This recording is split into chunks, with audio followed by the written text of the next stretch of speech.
दोस्तों एक लड़का कलेक्टर बनता है। कलेक्टर बनने के बाद वो सीधा अपने घर पहुंचता है अपनी सरकारी गाड़ी से।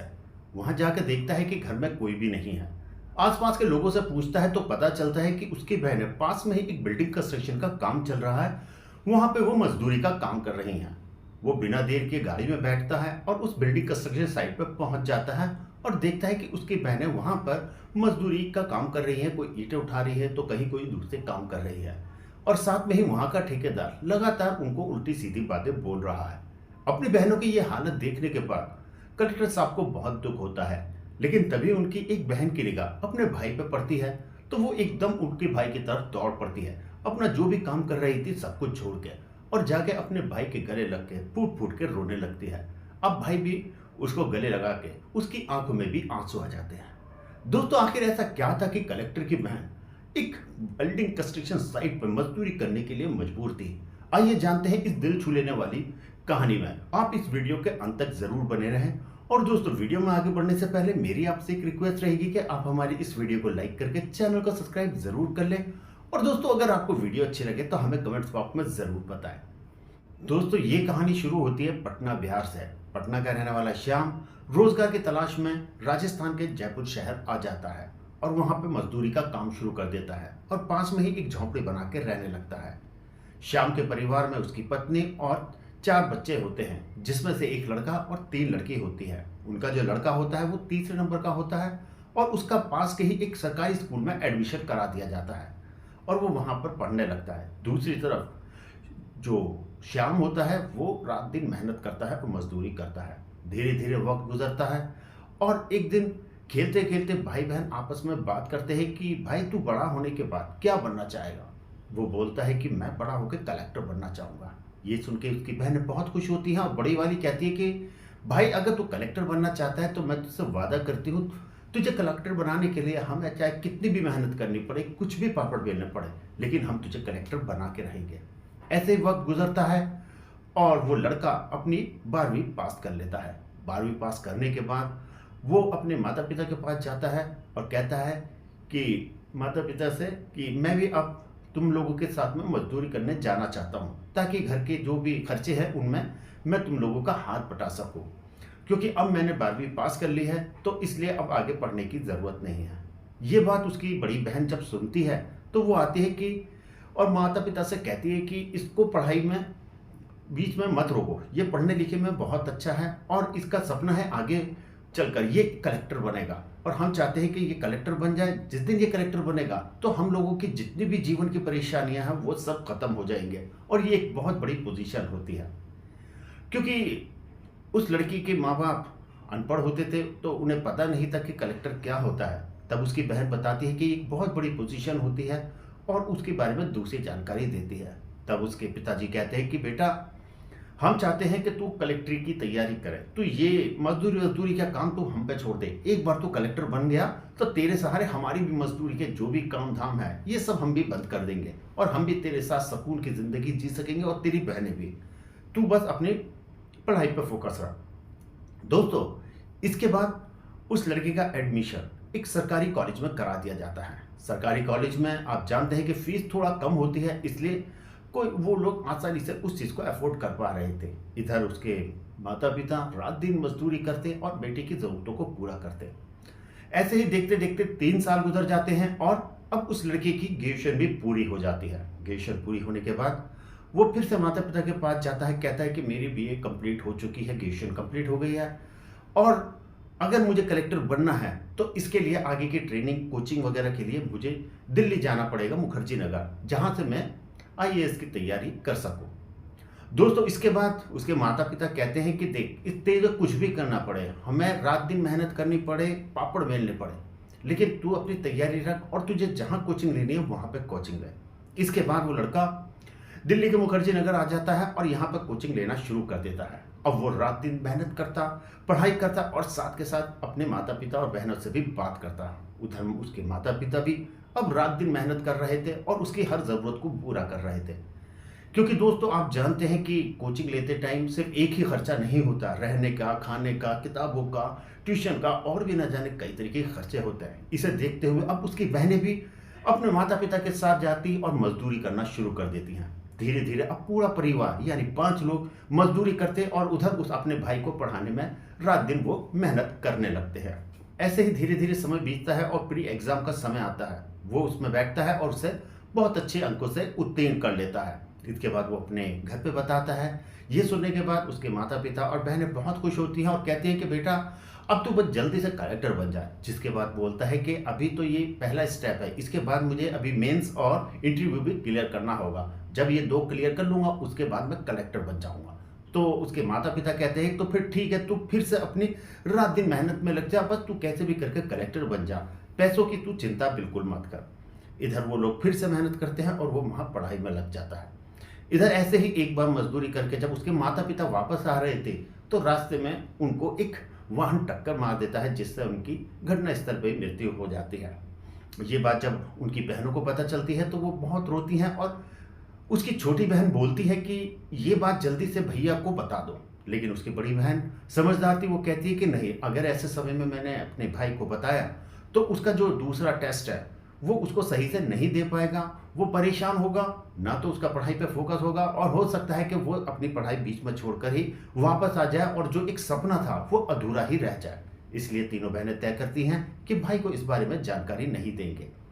अब भाई जब भी फ़ोन करता और माता पिता के बारे में पूछता तो बहनें अक्सर तरह तरह के बहाने बना देती। कोई बोल देता कि अभी बाहर गई हैं, कोई कहता मजदूरी पे गई हैं, कोई कुछ, इस तरह से उसको टाल दिया करते। ऐसे ही वक्त बीतता है और मेंस का टाइम आ जाता है। वो मेंस के एग्ज़ाम में अपियर होता है, बैठता है और वो भी बहुत अच्छे से उसे वो क्लियर कर जाता है। वो बहुत खुश था और सीधा फ़ोन करता है एक बार फिर अपने घर पे और कहता है कि अब मेरे माता पिता से बात कराओ, मैं उन्हें बताना चाहता हूँ कि मैंने ये भी क्लियर कर लिया है, अब सिर्फ इंटरव्यू बाकी है और इसके बाद मैं कलेक्टर बन जाऊँगा। दोस्तों इतना सुनना था कि अब उसकी बहनों का सब्र टूट जाता है और वो फूट फूट के रोने लगती हैं।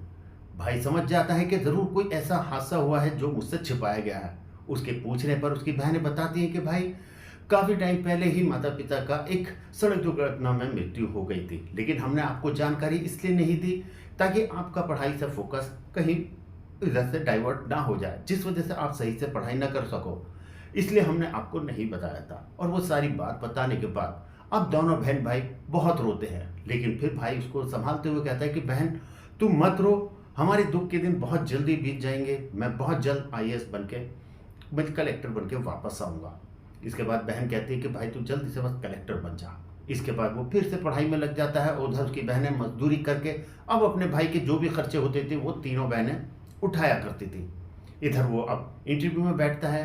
इंटरव्यू जाने से पहले अब उसे अच्छे अच्छे कपड़े और कुछ चीज़ों की ज़रूरत होती है, तो पहले से उस पर कुछ पैसों के इंतज़ाम थे और साथ ही उसकी बहनें भी अब उसे कुछ पैसे भेज देते, जिसके बाद वो अच्छे से कपड़े इंटरव्यूज़ के लिए सिलवाता है और पूरा तैयार होकर और ज़रूरी पेपर्स डॉक्यूमेंट्स लेके वो इंटरव्यू हॉल में पहुंचता है। इंटरव्यू लेने वाले उससे इंटरव्यू से जुड़े हुए बहुत सारे सवाल पूछते हैं।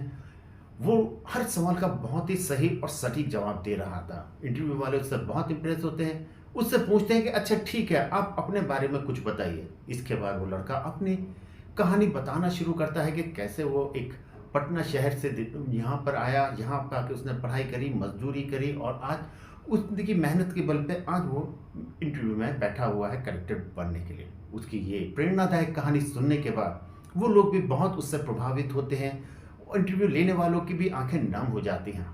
इसके बाद इंटरव्यू पूरा होता है, वो लोग उससे बहुत इंप्रेस होते हैं, इंटरव्यू बहुत अच्छा जाता है, वो घर पे बताता है और कुछ दिन के बाद देखते ही देखते अब इंटरव्यू का रिजल्ट भी आ जाता है। इंटरव्यू में होता है कि आपका कलेक्टर के लिए सिलेक्शन हो गया है। ये बात वो अपने घर पे बताता है। इसकी बहनें सुनने के बाद बहुत खुश होती हैं। वो जल्दी से उसकी बड़ी बहन अपनी दोनों छोटी बहनों को भी बताती है कि हमारा भाई कलेक्टर बन गया है, अब बहुत जल्दी अब वापस आएगा और हम सब तीनों चारों मिलजुल कर साथ साथ रहेंगे। तभी उसका भाई कहता है कि बहन अभी तो मैं सिलेक्ट हुआ हूँ, इसके बाद तो मेरी अभी ट्रेनिंग भी है, मुझे ट्रेनिंग और लेनी पड़ेगी, ट्रेनिंग लेने के बाद तब मैं कलेक्टर बनूंगा। और उसके बाद वो अपनी ट्रेनिंग के लिए चला जाता है। लेकिन दूसरी तरफ उसकी जो बहन है वो आज भी मजदूरी करने के लिए मजबूर थी और वो जाती थी और मजदूरी किया करती थी। एक दिन ऐसे ही करते करते उसकी ट्रेनिंग पूरी होती है और उसकी एक बहुत अच्छी जगह पर पोस्टिंग कर दी जाती है। वो बहुत खुश था और चाहता था कि घर जाके वो सीधा अपनी बहनों को सरप्राइज दे, इसलिए वो बिना बताए अपनी सरकारी गाड़ी में बैठता है और सीधा अपने घर की तरफ चल देता है, अपनी बहनों के पास में। वो घर पे पहुंचता है और घर के अंदर जाता है, उसी झुग्गी में जहाँ पे उसकी बहनें रहा करती थी। अंदर देखता है कोई नहीं होता। वो आसपास के लोगों से इसके बारे में पूछता है तो पता चलता है कि उसकी बहनें पास में एक बिल्डिंग कंस्ट्रक्शन का काम चल रहा है, वहाँ पे मजदूरी का काम कर रही है। ये सुनने के बाद वो फौरन अपनी गाड़ी में बैठ के उस बिल्डिंग कंस्ट्रक्शन साइट पर पहुंच जाता है। वहाँ पहुंचने पर वो देखता है कि उसकी जो तीनों बहनें हैं वो वहाँ पर मजदूरी का काम कर रही हैं। कोई ईंटें उठा रही है, कोई बरूदा उठा रही है, तो कोई कोई दूसरे काम कर रही है। वहीं दूसरी तरफ ठेकेदार उनके पास में खड़ा हुआ उन्हें डांट रहा है, उनसे भद्दी भद्दी बातें बोल रहा है। ये सारी चीज़ें देखने के बाद जो कलेक्टर साहब होते हैं उन्हें बहुत दुख होता है अपनी बहनों की ये दशा देखने के बाद।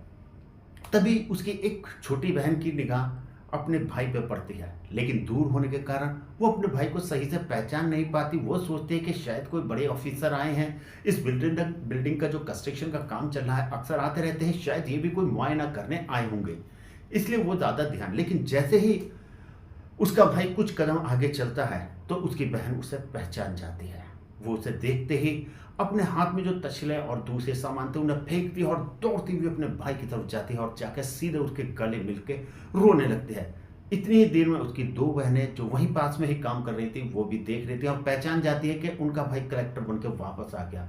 और अब वो तीनों अब मिलकर अपने भाई से गले मिलकर फूट फूट के रो रही थी और ये सब लोग वहां पे खड़े हुए देख रहे थे। इसके बाद वो कहता है कि चल बहन वापस, और गाड़ी में बिठाता है, वापस उसी झुग्गी में आ जाता है जहां पे वो रहते थे। जैसे ही ये लोग बात आसपास को पता चलती है तो सब लोग अब उस लड़की की बहुत आदर सत्कार करते हैं, उसकी बहनों का भी करते हैं क्योंकि वो कलेक्टर बन के आया था। इसके बाद वो बोलता है कि बहन यहाँ से तेरे जो भी ज़रूरी सामान है, कपड़े हैं, जो भी तुझे लेना है अब तू जल्दी से ले ले और पैक कर। अब हम यहाँ नहीं रहेंगे, मुझे सरकार की तरफ से एक बहुत बड़ा आवास मिला है, बहुत बड़ा क्वार्टर है, अब हम चारों बहन भाई वहीं चल के रहेंगे। इसके बाद उसकी बहनें जो भी ज़रूरी सामान और कपड़े होते थे वो पैक करती हैं और गाड़ी में बैठ के तभी वहाँ से उस सरकारी आवास की तरफ चल देती हैं। ऐसे ही कुछ दिन बीतते हैं और उसके बाद उसका भाई अपनी बड़ी बहन के लिए एक बहुत अच्छा रिश्ता तलाश करता है जो उनके डिपार्टमेंट में एक ऑफिसर होता है और उसी के साथ अपनी बहन की शादी कर देता है। इसके बाद वो अपनी दूसरी बहन के लिए शादी के लिए रिश्ता ढूंढने लगता है और उसके लिए भी एक बहुत अच्छा रिश्ता ढूंढ के उसकी भी कर देता है।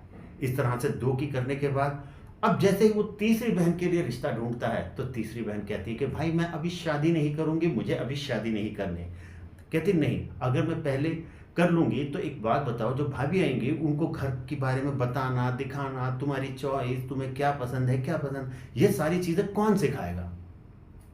भाई थोड़ा हंसता है और फिर उसे गले लगाते हुए कहता है कि बहन तू नहीं जानती आज का समय बदल गया है, पहले की तरह नहीं है। आज की जो महिलाएं औरतें होती हैं वो अक्सर घरों में फूट डलवा देती हैं, भाई को भाई से दूर कर देती हैं, भाई को बहन से दूर कर देती हैं, रिश्तों में खटास ले आती हैं।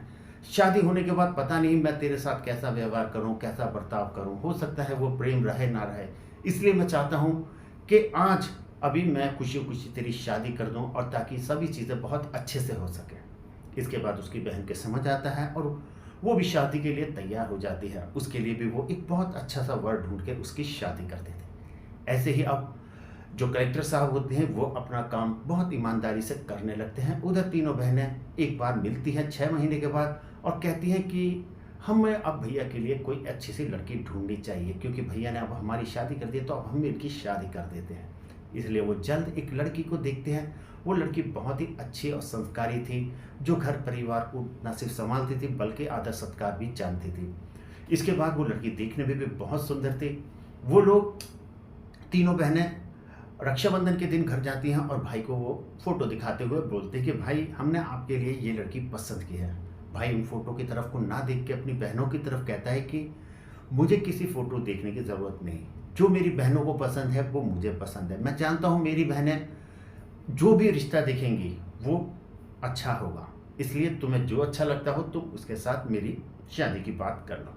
इसके बाद वो बहनें उसके लड़की के साथ अपने भाई की शादी कर देती हैं और जैसी उम्मीद की थी लड़की वाकई में बहुत अच्छी होती है, बहुत संस्कारी।